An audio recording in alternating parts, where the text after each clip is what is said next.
Selamat datang kembali di materi ilmu komputasi material. Sekarang kita akan melanjutkan bahasan mengenai basis set, yaitu yang berhubungan dengan fungsi periodik atau nanti yang didekati dengan menggunakan plane wave. Jadi kita masih akan membahas tentang fungsi gelombang, bagaimana kita membuat fungsi gelombang, tapi untuk sekarang yang kasus untuk yang fungsi yang periodik atau berulang. Jadi salah satu hal yang penting dalam fisika padatan adalah kristal itu biasanya akan berulang secara tak hingga, anggap saja tak hingga. Maka kita membutuhkan sebuah fungsi gelombang yang dia berulang dari tepi ke tepi. Jadi misalkan kalau kita punya atom yang di sini dan atom yang di sini, sebetulnya nanti akan pengulangan di daerah ini dan ini, sehingga fungsi gelombangnya itu sebisa mungkin itu nanti bisa direplika seakan-akan dia terhubung dari ujung sini ke ujung sini, gitu. Seakan-akan ada atom di sini lagi dan ada atom di sini lagi. Gambaran sederhana dari fungsi plane wave atau gelombang bidang ini adalah seperti ini. Dan ini akan ditentukan, arahnya itu akan ditentukan oleh nanti penjalan dari fungsi gelombangnya itu ke arah orientasi yang mana. Jadi kita tidak hanya men-set penjalanan dari gelombang bidang ini hanya sumbu X saja atau sumbu Y saja atau sumbu Z saja, tapi nanti kita akan perlakukan di semua aksisnya. Nah, untuk fungsi dari gelombang bidang itu cukup sederhana, yaitu eksponensial dari IGR, di mana G-nya itu adalah koordinat reciprocal lattice. Jadi kita tidak berbicara di real space atau kristal lattice-nya untuk fungsi gelombang, karena yang penting adalah arah dari momentum kristalnya atau momentum dari fungsi gelombangnya. Jadi nanti ini sederhananya itu eksponensial ini bisa dibentuk dari bentuk cosinus dan sinus. Ini yang menentukan untuk bilangan real dan imajinernya nanti. Seperti itu. Nah, untuk gambaran tentang nanti G-nya itu bagaimana pengaruhnya, dan nanti ada parameter K juga, itu kita bahas lagi mengenai gelombang sederhana. Itu jadi kalau misalkan kita punya sebuah gelombang yang ditentukan oleh Kx seperti ini, nanti Kx itu akan menentukan frekuensi atau ya sebetulnya momentum dari si gelombangnya itu. Semakin besar si K-nya, nanti dia akan menentukan semakin rapatnya dari si gelombangnya itu. Semakin kecil, maka nanti dia akan semakin lambat pengulangannya. Jadi gambarannya nanti seperti ini. Pengaruh dari K itu menentukan nanti energinya itu seperti apa. Jadi fungsi gelombang dengan momentum yang besar itu nanti akan semakin rapat pengulangannya, lalu yang energinya rendah itu akan semakin renggang. Nah, untuk menggambarkan bagaimana G itu di reciprocal lattice, tentu saja kita membutuhkan sebuah koordinat baru yang berhubungan dengan arah penjalaran bidang dari si kristal itu. Jadi tapi biasanya yang awalnya kita memiliki aksisnya itu A1, A2, A3 yang di real space, sekarang kita transformasi menjadi B1, B2, dan B3. Misalkan pada kristal ini B1 itu adalah yang biru, B2 adalah yang hijau bidangnya, lalu B3 adalah bidang yang merah ini. Nanti gelombang bidangnya itu akan diperlakukan pada masing-masing aksis dari reciprocal lattice ini. Jadi ini untuk yang kasus yang B1 nanti dia akan menjalar ke arah bidang yang ini. Untuk yang B2 dia akan menjalar di bidang yang ini, dan B3 dia akan menjalar di arah bidang yang ini. Seperti itu gambar sederhananya. Tapi B1, B2, dan B3 ini kalau misalkan orientasi dari kristalnya itu memiliki sudutnya yang tidak 90, nanti bentuk dari B1, B2, dan B3-nya itu akan berubah juga. Bergantung dari arah dari bidangnya itu. Kalau kita berhubungan dengan sistem periodik atau padatan kristal, tentu saja atom-atom itu harus diulang banyak sekali, atau setidaknya dia ada pengulangan dan dianggap sebagai tak hingga gitu pengulangannya. Jadi misalkan ini kita punya sebuah atom ini akan berulang terus menerus sampai tak hingga, di sini plus tak hingga dan minus tak hingga. Nah, kita ambil dulu salah satu atom ini dan ke sini.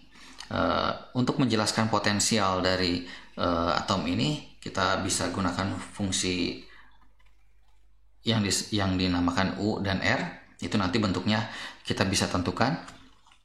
Nah, fungsi UR ini nanti akan menentukan bagaimana elektron akan menyukai. Kalau misalkan semakin mendekati, dia potensialnya semakin negatif dan dia semakin menarik elektron. Sedangkan untuk distribusi elektronnya, sehingga nanti karena semakin suka menarik, maka nanti semakin banyak elektron yang di daerah ini atau di dekat inti, seperti itu. Nah, ini untuk kasus satu buah atom. Lalu bagaimana kalau misalkan kita memiliki atom yang periodik? Ini contohnya untuk yang satu dimensi dulu. Untuk memudahkan, kita ke satu dimensi dulu, 1D. Misalkan kita punya sejumlah atom dengan jarak R, jadi semuanya itu jaraknya R, ini pun R. Jadi salah satu syarat yang harus dipenuhi kalau misalkan ada atom yang berulang adalah potensial dari R itu dengan jarak R itu akan sama dengan potensial pada jarak R plus R. Jadi di sini misalkan kalau ini cuma R saja, di sini R plus R, di sini R plus 2R, dan seterusnya. Dan ini R ini adalah berhubungan dengan koordinat lattice vector atau koordinat dari setiap atomnya di koordinat real. Seperti itu. Maka kita perlu membuat sebuah potensial yang berulang seperti ini nantinya. Dengan kerapatan elektron yang berulang juga. Yang pertanyaannya, bagaimana kita bisa mereplika keadaan seperti ini dengan kita mengetahui jarak pengulangannya seperti apa? Kita ingin membuat sebuah atom itu potensialnya atau distribusi elektronnya itu berulang seperti apa? Nah, ada yang disebut dengan Bloch function. Ini sudah dibahas di fisika padatan biasanya. Bloch function mengemukakan bahwa kalau kita punya sebuah potensial yang diperlakukan pada sebuah fungsi gelombang, ini gelombang bisa gelombang bidang atau dan apapun, itu nanti fungsi gelombangnya akan seperti ini. Nah, untuk kasus yang bergeser sejauh R, itu nanti yang membedakan adalah dia nanti sama dengan fungsi gelombang yang sebelumnya, itu dikalikan eksponensial IKR. Maksud dari IKR itu adalah pergeseran fasanya. Jadi kalau kita gambarkan, misalkan awalnya fungsi gelombang psi R itu seperti ini, lalu nanti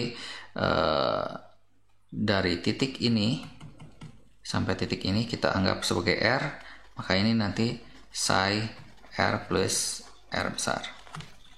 Lalu ke sini jadi psi R plus 2R dan seterusnya. Nah, jadi dengan menggunakan pendekatan Bloch function bahwa kalau fungsi periodik kita bisa menggunakan dengan menambahkan pergeseran fasanya, maka kita bisa bentuk sekarang nanti sebuah fungsi yang bisa membuat keadaan seperti yang sebelumnya, yang ini. Jadi potensial periodik itu nanti kita bisa replika, tidak perlu lagi membuat sebuah keadaan yang cukup rumit secara total seperti ini. Jadi nanti dengan menggunakan pendekatan block function ini kita bisa mereplika periodisitas dari setiap atomnya. Nah, fungsi dari K ini biasanya kita bisa juga ubah menjadi G plus K. Jadi nanti ada hubungannya dengan reciprocal lattice. Lalu dari reciprocal lattice itu masing-masing momentum kristalnya itu bergeraknya sejauh apa gitu, atau nilainya berapa gitu. Dan ini nanti K itu berhubungan dengan biasanya normalisasi terhadap jarak. Nah, ini kita mengulas kalau misalnya bukan mengulas.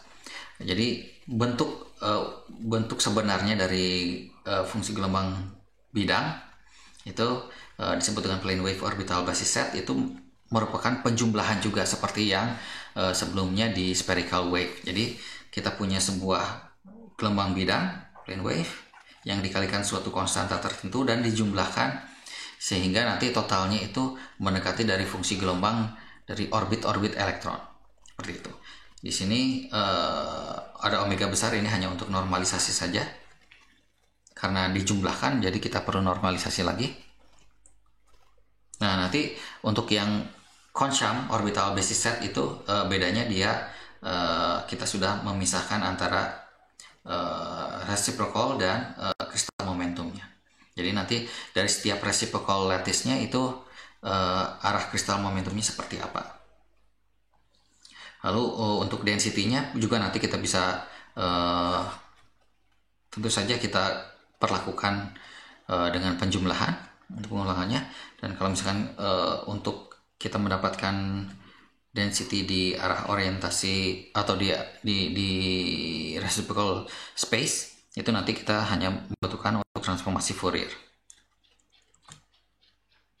Nah, yang berat adalah fungsi gelombang ini. Kalau untuk setiap atom itu biasanya jumlah n-nya itu antara 50 sampai 100 plane wave.